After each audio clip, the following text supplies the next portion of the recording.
कर रहे हैं। इस सेगमेंट की शुरुआत करते हैं, मेहमान साडे नाल लगातार जुड़े हुए हैं। इस सेगमेंट की शुरुआत दर्शन सिंह जी तो करांगे। सर, ब्रेक तो पहला जो गल हो रही सी, सुखबीर सिंह बादल भी जिक्र करते हैं कि समझौते तो तुसीं रद्द कर दो, 4000 मैगावाट बिजली कित्थों आएगी? कि ये प्रैक्टिकली पॉसीबल है समझौतिਆਂ ਨੂੰ खड़े पैर रद्द कर देना? कि ये प्रैक्टिकल पॉसीबल है कि जे रद्द कर दिते जांदे ने ते 4000 मैगावाट बिजली असी बाहरों खरीद के पंजाबियों तक पहुंचा दईए ते बिजली का संकट ना आउण दईए? बिल्कुल सर, जे समझौते रद्द भी करने ने तां भी ਜਿਹੜਾ ਲੀਨ ਪੀਰੀਅਡ ਹੁੰਦਾ ਸਾਡੇ ਕੋਲੇ 9 ਮਹੀਨੇ ਤਾਂ ਬਿਜਲੀ ਦੀ ਮੰਗ 7000 ਮੈਗਾਵਾਟ ਹੀ ਰਹਿੰਦੀ ਹੈਗੀ ਜੀ। ਤੇ ਇਸ ਕਰਕੇ 4-5000 ਅਸੀਂ ਬਾਹਰੋਂ ਮੈਗਾਵਾਟ ਲੈ ਰਹੇ ਹਾਂ, ਇਸ ਵੇਲੇ ਅਸੀਂ 7000 ਲੈ ਰਹੇ ਹਾਂ ਤੇ 2500 ਦੇ ਕਰੀਬ ਸਾਡੀ ਆਪਣੀ ਕਪੈਸਿਟੀ ਹੈਗੀ ਹੈ। ਬਿਲਕੁਲ ਜੇ ਸਰਕਾਰ ਚਾਹੇ ਤਾਂ ਲੀਨ ਪੀਰੀਅਡ 9 ਮਹੀਨਿਆਂ ਚ ਸਮਝੌਤੇ ਰੱਦ ਕੀਤੇ ਜਾ ਸਕਦੇ ਆ, ਪਰ ਸਮਝੌਤੇ ਰੱਦ ਕਰਨ ਦੀ ਨੌਬਤ ਨਹੀਂ ਆਉਣੀ। ਜਦੋਂ ਸਮਝੌਤੇ ਰੱਦ ਕਰਨ ਦੀ ਗੱਲ ਚੱਲ ਪਈ ਤਾਂ ਪਾਰਟੀਆਂ ਨੇ ਪਹਿਲਾਂ ਹੀ ਨੈਗੋਸ਼ੀਏਸ਼ਨ ਟੇਬਲ ਤੇ ਆ ਜਾਣਾਗਾ, ਕਿਉਂਕਿ ਉਹਨਾਂ ਨੂੰ ਵੀ ਪਤਾ ਹੈਗਾ ਕਿ ਜਿਹੜੇ ਸਮਝੌਤੇ ਹੋਇਆ ਉਹਨਾਂ ਦੇ ਵਿੱਚ ਬਹੁਤ ਸਾਰੀਆਂ ਖਾਮੀਆਂ ਨਹੀਂ। ਜਿਵੇਂ ਕਿ ਤੁਸੀਂ ਇਹੀ ਲਾ ਲਓ ਕਿ ਜਿਹੜਾ ਕੁੱਲ ਬਾਸ ਕਰਕੇ ਆਪਾਂ ਨੂੰ ਪੈਸੇ ਪੈ ਰਹੇ ਨੇ ਜੀ, ਉਹ ਸਿਰਫ ਇਸ ਕਰਕੇ ਪੈ ਰਿਹਾ ਕਿ ਸਮਝੌਤੇ ਦੇ ਵਿੱਚ ਕੋਈ ਕਮੀ ਹੈ। ਮਾਨਯੋਗ ਸੁਪਰੀਮ ਕੋਰਟ ਨੇ ਬਕਾਇਦਾ ਜਦੋਂ ਫੈਸਲਾ ਦਿੱਤਾ ਕੋਲੇ ਬਾਸ਼ਕੋਲ ਕਰਨ ਵਾਲਾ, ਤਾਂ ਉਹਨਾਂ ਨੇ ਲਿਖਿਆ ਕਿ ਜੋ ਲਿਖਿਆ ਹੈ ਅਸੀਂ ਉਸ ਨੂੰ ਐਕਸਪਲੇਨ ਕੀਤਾ ਹੈ। ਸਮਝੌਤਾ ਕਰਨ ਵਾਲੀਆਂ ਪਾਰਟੀਆਂ ਨੂੰ ਆਪਣੇ ਹੋਸ਼ੋ ਹਵਾਸ ਨਾਲ ਦਸਤਖਤ ਕਰਨੇ ਚਾਹੀਦੇ ਨੇ ਜੀ। ਸੋ ਇੱਕ ਤਾਂ ਇਹ ਕਮੀ ਹੋ ਗਈ। ਦੂਸਰਾ ਜਿਹੜਾ ਸਰੈਂਡਰਡ ਪਾਵਰ ਆ, ਕਿਉਂਕਿ ਕਪੈਸਿਟੀ ਤੋਂ ਵੱਧ ਅਸੀਂ ਸਮਝੌਤੇ ਕਰ ਲਏ, ਸਰੈਂਡਰਡ ਪਾਵਰ ਜਾਨੀ ਕਿ ਬਿਨਾਂ ਬਿਜਲੀ ਵਰਤੇ ਜਿਹੜੇ ਅਸੀਂ ਪੈਸੇ ਦੇ ਰਹੇ ਹਾਂ ਉਹ ਇਸੇ ਕਰਕੇ ਦੇ ਰਹੇ ਹਾਂ ਕਿ ਸਮਝੌਤਿਆਂ ਦੇ ਵਿੱਚ ਕੋਈ ਨੁਕਸ ਆ। ਅਗਲੇ ਨੰਬਰ ਤੇ ਜਿਹੜੀ ਪੈਨਲਟੀ ਅਸੀਂ ਪਾ ਨਹੀਂ ਸਕਦੇ। ਦੇਖੋ, 2 ਤਲਵੰਡੀ ਦੇ ਬੰਦ ਹੋ ਗਏ ਪਲਾਂਟ, ਅਸੀਂ ਕੋਈ ਪੈਨਲਟੀ ਨਾ ਪਾ ਸਕਦੇ ਤੇ ਇਸੇ ਕਰਕੇ ਜਿਹੜੀ ਤੁਹਾਡੀ ਪੀਪੀਏ ਰੀਨੈਗੋਸ਼ੀਏਸ਼ਨ ਕਰਨੇ ਪੈਂਦੇ ਆ। ਬਾਕੀ ਟੈਰਿਫ ਆ, ਜਿਹੜਾ ਟੈਰਿਫ ਤੁਹਾਡਾ ਬੜਾ ਹਾਈ ਹੈ ਜੀ, ਟੈਰਿਫ ਕਰਕੇ ਵੀ ਔਰ ਕੋਈ ਬਹੁਤ ਸਾਰੀਆਂ ਲਿਟੀਗੇਸ਼ਨ ਜਿਹੜੇ ਸਾਡੇ ਕੋਲ ਚੱਲ ਰਹੀਆਂ ਨੇ, ਜਿੰਨਾ ਕਰਕੇ ਕੋਈ ਲਗਭਗ 20000 ਕਰੋੜ ਰੁਪਈਆ ਉਹ ਹੋਰ ਦੇਣਾ ਪੈ ਸਕਦਾ। ਸੋ ਇਹ ਸਾਰੀਆਂ ਸਮਝੌਤਿਆਂ ਦੇ ਵਿੱਚ ਕਮੀਆਂ ਹੋਣ ਕਰਕੇ ਜਿਹੜੀਆਂ ਟੈਰਿਫ ਨਾਲ ਸੰਬੰਧਿਤ ਚੀਜ਼ਾਂ ਨੇ। ਮੈਂ ਇੱਕ ਹੋਰ ਸਵਾਲ ਜਾਣਨਾ ਚਾਹੁੰਦਾ ਕਿ ਮੌਜੂਦਾ ਸਮੇਂ 'ਚ ਵੀ ਆਪਾਂ ਨੈਸ਼ਨਲ ਗ੍ਰਿਡ ਤੋਂ ਬਿਜਲੀ ਲੈ ਰਹੇ ਹਾਂ, ਜੋ ਪਹਿਲਾਂ ਜਾਣਕਾਰੀ ਮਿਲੀ ਸਾਨੂੰ, ਤਾਂ ਕਿ ਜਿਹੜਾ ਟਰਾਂਸਮਿਸ਼ਨ ਦਾ ਪੂਰਾ ਸਾਡੇ ਕੋਲ ਇਨਫਰਾ ਹੈ ਕਿ ਉਹ ਮੌਜੂਦਾ ਸਮੇਂ 'ਚ ਇੰਨਾ ਜ਼ਿਆਦਾ ਜਾਂ ਇੰਨਾ ਵੱਡਾ ਹੈ ਕਿ ਉਸ ਦੇ ਉੱਤੇ ਹੋਰ ਕਰੀਬ 4000 ਮੈਗਾਵਾਟ ਦਾ ਲੋਡ ਪੈ ਜਾਵੇ ਤੇ ਉਹ ਪੋਸੀਬਲ ਹੋਵੇ? ਸਰ, ਮੈਂ ਜਿਵੇਂ ਤੁਹਾਨੂੰ ਦੱਸਿਆ ਕਿ ਸਾਡੀ ਜਿਹੜੀ ਡਿਮਾਂਡ ਆ ਉਹ ਐਵਰੇਜ ਡਿਮਾਂਡ ਪੰਜਾਬ ਦੀ 7000 ਮੈਗਾਵਾਟ ਆ ਜੀ। ਤੁਸੀਂ ਕਹਿ ਰਹੇ ਹੋ ਕਿ ਮਤਲਬ ਸਤੰਬਰ ਦੇ ਵਿੱਚ ਜਾ ਕੇ ਫੈਸਲਾ ਕਰੋ ਜੇ ਕਰਨਾ ਹੈ, ਕਿਉਂਕਿ ਸਤੰਬਰ ਤੋਂ ਲੈ ਕੇ ਬਿਲਕੁਲ ਸਤੰਬਰ ਦੇ ਵਿੱਚ ਸਾਨੂੰ ਸਿਰਫ 7000 ਮੈਗਾਵਾਟ ਚਾਹੀਦੀ ਹੈ। ਅਸੀਂ 6800 ਮੈਗਾਵਾਟ ਬਾਹਰੋਂ ਲੈ ਸਕਦੇ ਹਾਂ। ਸਾਡੀ ਕੋਈ 2500 ਹਾਈਡਲ ਤੇ ਜਿਹੜੇ ਥਰਮਲ ਮਿਲਾ ਕੇ ਇਹ ਕਪੈਸਿਟੀ ਬਣਦੀ ਹੈਗੀ ਹੈ। ਜਦੋਂ ਅਸੀਂ ਰੱਦ ਕਰਨ ਦੀ ਗੱਲ ਤੋਰੀ ਤਾਂ ਆਪਣੇ ਆਪ ਹੀ ਪਾਰਟੀ ਜਿਹੜੀਆਂ ਨੈਗੋਸ਼ੀਏਸ਼ਨ ਟੇਬਲ ਤੇ ਆ ਜਾਣੀਆਂ ਨੇਗੀਆਂ, ਕਿਉਂਕਿ ਉਹਨਾਂ ਨੂੰ ਵੀ ਪਤਾ ਜਿਵੇਂ ਨਹੀਂ ਸਰ 1% ਨਹੀਂ ਆਉਂਦੀਆਂ, 1% ਨਹੀਂ ਆਉਂਦੀਆਂ। ਸਪੋਜ਼ ਕਰ ਲਓ ਆਪਾਂ ਮੰਨ ਲਈਏ ਕਿ ਉਹ ਕਹਿੰਦੀ ਹੈ ਕਿ ਠੀਕ ਹੈ ਤੁਸੀਂ ਨਹੀਂ ਲੈਣਾ ਤਾਂ ਸਮਝੌਤੇ ਰੱਦ ਕਰ ਦਿਓ। ਸਤੰਬਰ 'ਚ ਸਮਝੌਤੇ ਰੱਦ ਕੀਤੇ, ਮਈ 'ਚ ਜਾ ਕੇ ਜੂਨ 'ਚ ਜਾ ਕੇ ਫਿਰ ਦਿੱਕਤ ਹੋਏਗੀ ਉਹ 7-8 ਮਹੀਨਿਆਂ ਦੇ ਵਕਫੇ ਤੋਂ ਬਾਅਦ, ਤਾਂ ਉਸ ਸਮੇਂ ਕਿੰਨੀ ਜਲਦੀ ਅਸੀਂ ਪ੍ਰਬੰਧ ਕਰ ਲਾਂਗੇ? ਸਰ ਦੇਖੋ, ਜਿਹੜੀ ਟਰਾਂਸਮਿਸ਼ਨ ਕਪੈਸਿਟੀ ਆ ਇਹ ਇਸ ਵਧਾਉਣ ਪਾਸੇ ਵੀ ਸਾਨੂੰ ਦੇਣਾ ਚਾਹੀਦਾ। ਘੱਟੋ ਘੱਟ 3515 MVA ਦੀ ਜਿਹੜੀ ਸਾਡੀ ਟਰਾਂਸਮਿਸ਼ਨ ਕਪੈਸਿਟੀ ਆ ਉਹ ਹੋਰ ਵਧਾਈ ਜਾ ਸਕਦੀ ਆ, ਪਰ ਉਹਦੇ ਤੇ ਕੋਈ ਗੌਰ ਨਹੀਂ ਕਰ ਰਿਹਾ। ਜਿਹੜੇ ਟਰਾਂਸਫਾਰਮਰ ਨੇ, ਇੰਟਰਕਨੈਕਟਿੰਗ ਟਰਾਂਸਫਾਰਮਰ ਨੇ, ਉਹਨਾਂ ਤੇ ਨਹੀਂ ਲਾ ਰਿਹਾ।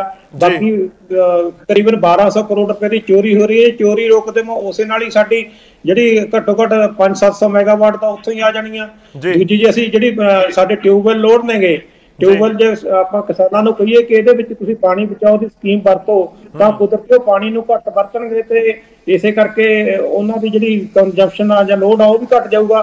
ਸੋ ਚਾਂਸਸ ਤਾਂ ਦੇਖੋ ਹਰ ਇੱਕ ਚੀਜ਼ ਦੇ ਹੈਗੇ ਆ, ਕੋਈ ਐਡੀ ਗੱਲ ਨਹੀਂ ਹੈਗੀ। ਇਹਦੇ ਵਾਸਤੇ ਜਿਗਰਾ ਚਾਹੀਦਾ। ਠੀਕ ਹੈ, ਜਿਗਰਾ ਚਾਹੀਦਾ, ਗੱਲ ਇਹੀ ਹੈ।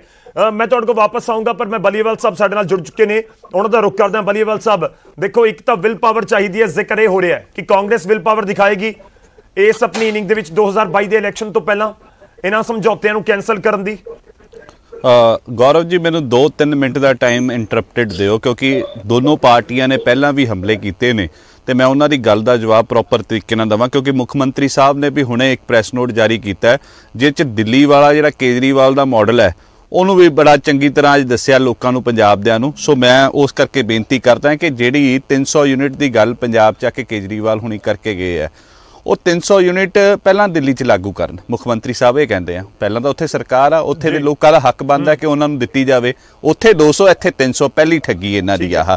ਦੂਜੀ ਗੱਲ ਜਿਹੜੀ ਹੈਗੀ ਆ ਡਿਸਕੌਮ ਦੇ ਥਰੂ ਇਹਨਾਂ ਨੇ ਆਡਿਟਿੰਗ ਕਰਾਉਣੀ ਸੀ। ਅੱਜ ਭਗਵੰਤ ਮਾਨ ਕਿੱਡਾ ਝੂਠ ਬੋਲ ਕੇ ਗਿਆ ਕਿ ਉੱਥੇ ਬਿਜਲੀ ਸਮਝੌਤੇ ਰੱਦ ਕਰਤੇ ਗਏ ਸੀ, ਜੋ ਕਿ ਨਹੀਂ ਕੀਤੇ ਸੀ। ਜਿਹੜੀ ਆਡਿਟਿੰਗ ਦੇ ਵਿੱਚ 830 ਕਰੋੜ ਦਾ ਘਪਲਾ ਹੋਇਆ, ਉਹਦੇ ਬਾਰੇ ਵੀ ਕੇਜਰੀਵਾਲ ਸਾਹਿਬ ਜਵਾਬ ਦੇ ਦੇਣ। ਤੇ ਇੱਥੋਂ ਦੇ ਨਾਲੋਂ ਦਿੱਲੀ ਦੇ ਲੋਕ ਵੱਧ ਪੈਸਾ ਪੇ ਕਰਦੇ ਪਏ ਨੇ। 9 ਰੁਪਏ 80 ਰੁਪਏ ਯੂਨਿਟ ਇੰਡਸਟਰੀ ਨੂੰ ਦਿੱਤੀ ਜਾਂਦੀ ਹੈ। ਕਿਉਂ ਭਾਈ? ਤੇ ਜਿਹੜੇ ਸ਼ਾਪਕੀਪਰ ਨੇ ਮੱਧਮ ਵਰਗ ਦੇ, ਉਹਨਾਂ ਨੂੰ 11 ਰੁਪਏ 34 ਪੈਸੇ ਬਿਜਲੀ ਦਿੱਤੀ ਜਾਂਦੀ ਹੈ। ਤੇ ਸਾਡੇ ਮੁਕਾਬਲੇ ਜੇ ਇਹ ਗੱਲ ਕਰਨਗੇ, ਅਸੀਂ 10,458 ਕਰੋੜ ਰੁਪਏ ਦੀ ਸਬਸਿਡੀ ਦਿੰਦੇ ਆ, ਇਹ ਦਿੰਦੇ 2800 ਕਰੋੜ ਦੀ। ਅਸੀਂ ਪਰ ਪਰਸਨ ਪੰਜਾਬ ਨੂੰ 3486 ਰੁਪਏ ਸਬਸਿਡੀ ਦੇ ਤੌਰ ਤੇ ਮੋੜਦੇ ਪਏ ਆ ਆਪਦੇ ਪੰਜਾਬੀਆਂ ਨੂੰ, ਜਦੋਂ ਕਿ ਇਹ 1410 ਰੁਪਏ ਮੋੜਦੇ ਪਏ ਆ। ਕਿੱਥੋਂ ਦਿੱਲੀ ਦਾ ਮਾਡਲ ਲਾ ਲਓਗੇ? ਉਦੋਂ ਬਾਅਦ ਜਿਹੜੀ ਬਿਜਲੀ ਮਹਿੰਗੀ ਦਾ ਰੌਲਾ ਪਾਉਂਦੇ ਨੇ, ਸਾਰਾ ਚੀਜ਼ਾਂ ਕਰਦੇ ਨੇ, ਇਹ ਖਰੀਦਦੇ ਅਸੀਂ ਦਿੰਦੇ ਆ 4617 ਮੈਗਾਵਾਟ ਵੇਚਦੀ ਹੈ PSPCL ਬਿਜਲੀ, ਜਿਹੜੀ ਕਿ 29,903 ਕਰੋੜ ਰੁਪਇਆ ਕਮਾਉਂਦੀ ਆ। ਤੇ 6 ਰੁਪਏ ਯੂਨਿਟ ਦੇ ਹਿਸਾਬ ਦੇ ਨਾਲ ਸਾਨੂੰ ਸਾਰੀ ਕਲੈਕਸ਼ਨ ਹੁੰਦੀ ਆ। ਦਿੱਲੀ ਦੇ ਵਿੱਚ 27,436 ਹੈ ਤੇ 21,000 ਰੁਪਇਆ ਦੇ 7.5 ਰੁਪਏ ਬਿਜਲੀ ਖਰੀਦਦੇ ਆ ਉੱਥੋਂ ਦੇ ਲੋਕ। ਤੇ ਦੱਸ ਦੇਣ ਕਿਹੜਾ ਦਿੱਲੀ ਦਾ ਮਾਡਲ ਵਧੀਆ ਕਿ ਪੰਜਾਬ ਮਾਡਲ ਵਧੀਆ। ਅੱਜ ਇਹਨਾਂ ਦਾ ਝੂਠ ਬੇਨਕਾਬ ਹੋਇਆ। ਦੂਜੀ ਗੱਲ ਮੈਂ ਹੁਣ 1 ਸੈਕਿੰਡ ਸਰ, 1 ਸੈਕਿੰਡ ਤੁਸੀਂ ਅਕਾਲੀ ਦਲ ਤੇ ਵੀ ਬੋਲੋਗੇ, ਆਪਾਂ ਜਵਾਬ ਲੈ ਲਈਏ ਇੱਕ ਵਾਰੀ, ਫਿਰ ਜ਼ਿਆਦਾ ਤਫਸੀਲ ਹੋ ਜਾਂਦੀ ਹੈ ਗੱਲ। ਪਤਾ ਲੱਗ ਮੈਂ ਗਿਆਸਪੁਰਾ ਸਾਹਿਬ ਜਵਾਬ ਦੇਣਾ ਚਾਹੂੰਗੇ ਤੁਹਾਡੇ ਦਿੱਲੀ ਮਾਡਲ ਦੇ ਉੱਤੇ ਉਹ ਸਵਾਲ ਚੁੱਕ ਰਹੇ ਨੇ। ਦੇਖੋ ਸਰ, ਦੋ ਹੈਗੀਆਂ ਨੇ ਗੱਲਾਂ। ਇੱਕ ਗੱਲ ਹੈਗੀ ਆ ਕਿ ਬਿਜਲੀ ਦਾ ਰੇਟ ਦੀ ਗੱਲ ਹੈਗੀ ਆ ਕਿ ਬਿਜਲੀ ਦੀ ਸਪਲਾਈ ਮੰਗ, ਦੋਨਾਂ ਗੱਲਾਂ ਨੂੰ ਰਲ ਕੱਢ ਨਾ ਕੀਤਾ ਜਾਵੇ। ਸਭ ਤੋਂ ਪਹਿਲੀ ਗੱਲ ਜਿਹੜੀ ਰੇਟ ਦੀ ਗੱਲ ਹੈ, ਪੰਜਾਬ ਦੇ ਵਿੱਚ ਸਭ ਤੋਂ ਮਹਿੰਗਾ, ਦੇਸ਼ ਦਾ ਸਭ ਤੋਂ ਮਹਿੰਗਾ ਰੇਟ ਵਿੱਚ ਹੈ। ਦਿੱਲੀ ਦੇ ਵਿੱਚ ਜਿਹੜੀ ਹੈਗੀ ਆ ਜਿਵੇਂ ਪੰਜਾਬ ਦੇ ਵਿੱਚ ਸਰਟੀਫਿਕੇਟ ਦੇ 100 ਯੂਨਿਟ ਫ੍ਰੀ ਲੈਣ ਦੇ ਲਈ ਦਿੱਲੀ ਦੇ ਵਿੱਚ ਜਾਤ ਦਾ ਸਰਟੀਫਿਕੇਟ ਦੇਖਿਆ ਜਾਂਦਾ, ਉੱਥੇ ਬਿਨਾਂ ਕਿਸੇ ਦੀ ਜਾਤ ਦੇਖੇ ਕਿਸੇ ਵੀ ਕਾਸਟ ਹੈ, ਉਹਨੂੰ 400 ਯੂਨਿਟ 2 ਮਹੀਨਿਆਂ ਦੇ ਫ੍ਰੀ ਮਿਲਦੇ ਆ। ਇਹ ਨੋਟ ਕਰ ਲੈਣ। ਉਸ ਤੋਂ ਬਾਅਦ ਉਹਨਾਂ ਨੂੰ 50% ਚਾਰਜ ਪੈਂਦੇ ਆ, ਪਹਿਲੀ ਗੱਲ। ਦੂਜੀ ਗੱਲ ਜਿਹੜੀ ਹੈਗੀ ਆ ਸਪਲਾਈ ਦੀ, ਉੱਥੇ ਜਿਹੜੀ ਬਿਜਲੀ ਦੀ ਸਪਲਾਈ ਆ 24 ਘੰਟੇ ਸਪਲਾਈ ਹੈ, ਔਰ ਸਾਡੇ ਪੰਜਾਬ ਦੇ ਵਿੱਚ 6-6 ਘੰਟੇ ਸਪਲਾਈ ਆ ਬਿਜਲੀ ਦੀ। ਇਹਨਾਂ ਕੋਲ ਜਿਹੜਾ ਹੈਗਾ ਇਹ 10-10 ਰੁਪਏ ਲੈ ਕੇ ਬਿਜਲੀ ਦਾ ਜਿਹੜਾ ਰੇਟ ਆ, ਇਹਨਾਂ ਨੂੰ ਪੂਰੀ ਬਿਜਲੀ ਨਹੀਂ ਦਿੱਤੀ ਜਾਂਦੀ। ਬਲੀਵਾਲ ਸਾਹਿਬ ਕਿਸਾਨਾਂ ਦੀਆਂ ਠੀਕ ਹੈ, ਕਈ ਵਾਰੀ ਪੋਲੀਟੀਕਲ ਮੁੱਦਾ ਹੋ ਜਾਂਦਾ ਤਾਂ ਫਿਰ ਉਹ ਜਿਹੜਾ ਅਹਿਮ ਇਸ਼ੂ ਆ ਉਹ ਵੀ ਕਿਤੇ ਨਾ ਕਿਤੇ ਗਵਾਚ ਜਾਂਦਾ ਹੈ। ਮੈਂ ਉਸ ਦੇ ਉੱਤੇ ਆਉਣਾ ਹੈ। ਬਲੀਵਾਲ ਸਾਹਿਬ ਜਵਾਬ ਦੇ ਦਿਓ। ਉਹ ਕਹਿੰਦੇ ਇੱਕ ਤਾਂ ਸਪਲਾਈ ਸਾਡੇ ਉੱਥੇ ਬਿਲਕੁਲ ਸਹੀ ਹੈ, ਤੇ ਉਸ ਤੋਂ ਬਾਅਦ ਤੁਸੀਂ ਮਹਿੰਗੀ ਸਸਤੀ ਖਰੀਦ ਰਹੇ ਹੋ, ਤਾਂ ਸਿੱਧੀ ਗੱਲ ਹੈ ਕਿ ਲੋਕਾਂ ਨੂੰ ਸਸਤੀ ਮਿਲ ਰਹੀ ਹੈ। ਦੇਖੋ ਜੀ, ਮੇਰੀ ਬੇਨਤੀ ਹੈ, ਮੈਂ ਤਾਂ 2 ਚੀਜ਼ਾਂ ਪੁੱਛੀਆਂ ਸੀ ਕਿ 300 ਯੂਨਿਟ ਦਿੱਲੀ ਦੇ ਲੋਕਾਂ ਨੂੰ ਕਿਉਂ ਨਹੀਂ, ਉਹਦਾ ਕੋਈ ਜਵਾਬ ਨਹੀਂ। ਮਹਿੰਗੀ ਬਿਜਲੀ ਦੇ ਮੈਂ ਰੇਟ ਦੱਸਦੇ, ਇਹਨਾਂ ਨੂੰ ਕੋਈ ਰੇਟ ਦੱਸਣ। 11 ਰੁਪਏ 34 ਪੈਸੇ ਉੱਥੇ ਦੁਕਾਨਦਾਰ ਪੇ ਕਰਦਾ ਹੈ, ਤੇ ਪੰਜਾਬ ਦੇ ਵਿੱਚ ਦੱਸ ਦਿਓ, ਮੈਂ ਤਾਂ 6 ਰੁਪਏ 40 ਪੈਸੇ ਦੀ ਐਵਰੇਜ ਦੱਸਤੀ ਪੂਰੇ ਪੰਜਾਬ ਦੀ, ਪੂਰੇ ਬਜਟ ਦੇ ਅਕੋਰਡਿੰਗਲੀ ਜਿੰਨੀ ਖਰੀਦਦੇ ਆ ਕਿੰਨੀ ਦਿੰਦੇ ਆ। ਤੀਸਰੀ ਗੱਲ ਜਿਹੜੀ ਕਮਰਸ਼ੀਅਲ ਕੀ ਕਹਿੰਦੇ ਆ ਇੰਡਸਟਰੀ ਨੂੰ ਯੂਨਿਟ ਜਾਂਦੀ ਆ, ਅਸੀਂ 1,43,812 ਇੰਡਸਟਰੀ ਨੂੰ 5 ਰੁਪਏ ਦੇ ਹਿਸਾਬ ਨਾਲ ਬਿਜਲੀ ਦਿੰਦੇ ਆ, ਇਹ 10 ਰੁਪਏ ਦੇ ਹਿਸਾਬ ਨਾਲ ਉੱਥੇ ਦੇਈ ਜਾਂਦੇ। ਇਹਨਾਂ ਦੇ ਰਿਕਾਰਡ ਨੇ। ਤੇ ਹੁਣ ਮੈਨੂੰ ਦੱਸੋ ਕਿ ਦਿੱਲੀ ਮਾਡਲ ਵਧੀਆ ਕਿ ਇੱਥੋਂ ਦਾ ਮਾਡਲ ਵਧੀਆ? ਗਿਆਸਪੁਰਾ ਸੀ ਉਹ ਕੇਜਰੀਵਾਲ ਨੇ ਰੱਦ ਕੀਤੀ ਹੈ। ਹਾਂ ਨਹੀਂ, ਉਹ ਕਹਿੰਦੇ ਤੁਸੀਂ ਇੰਡਸਟਰੀ ਨੂੰ ਮਹਿੰਗੀ ਦਿੰਦੇ ਹੋ ਬਿਜਲੀ, ਅਸੀਂ 5 ਰੁਪਏ ਯੂਨਿਟ ਦੇ ਰਹੇ ਹਾਂ, ਤੁਸੀਂ 11 ਰੁਪਏ।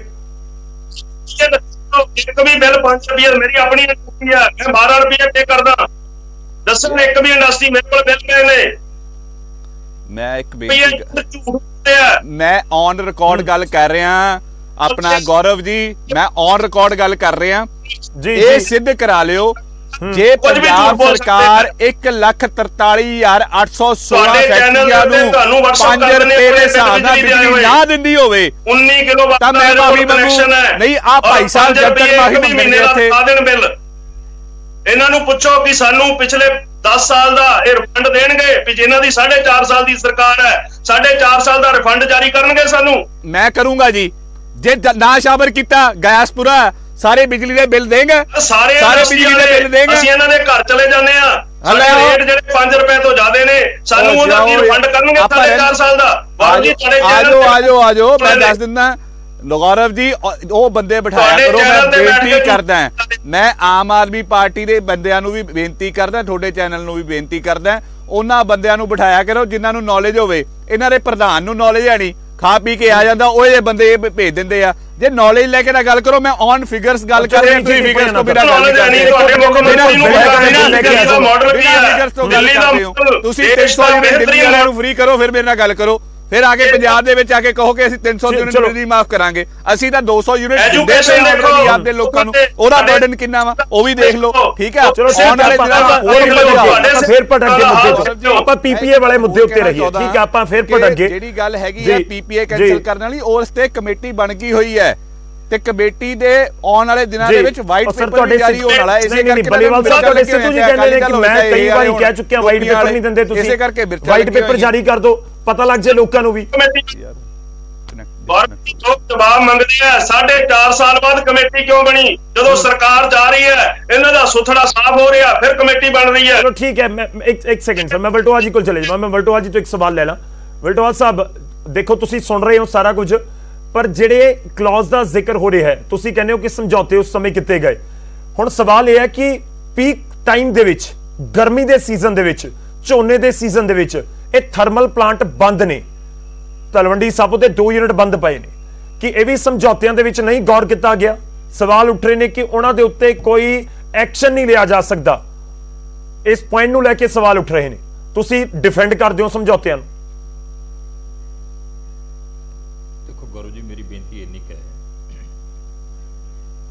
ਕੋਈ ਵੀ ਅਦਾਰਾ ਤਦ ਚੱਲਦਾ ਆ ਉਹਦੀ ਮੇਨਟੇਨੈਂਸ ਦਾ ਧਿਆਨ ਰੱਖਿਆ ਜਾਵੇ, ਉਹਦੇ 'ਚ ਕੀ ਦਿੱਕਤ ਆ ਸਕਦੀ, ਕੀ ਪ੍ਰੋਬਲਮ ਆ ਸਕਦੀ ਹੈ, ਔਰ ਜਿਹੜੇ ਪਲੈਨਿੰਗ ਹੁੰਦੀ ਹੈ ਉਹ ਸਮੇਂ ਤੋਂ ਪਹਿਲਾਂ ਹੁੰਦੀ ਹੈ।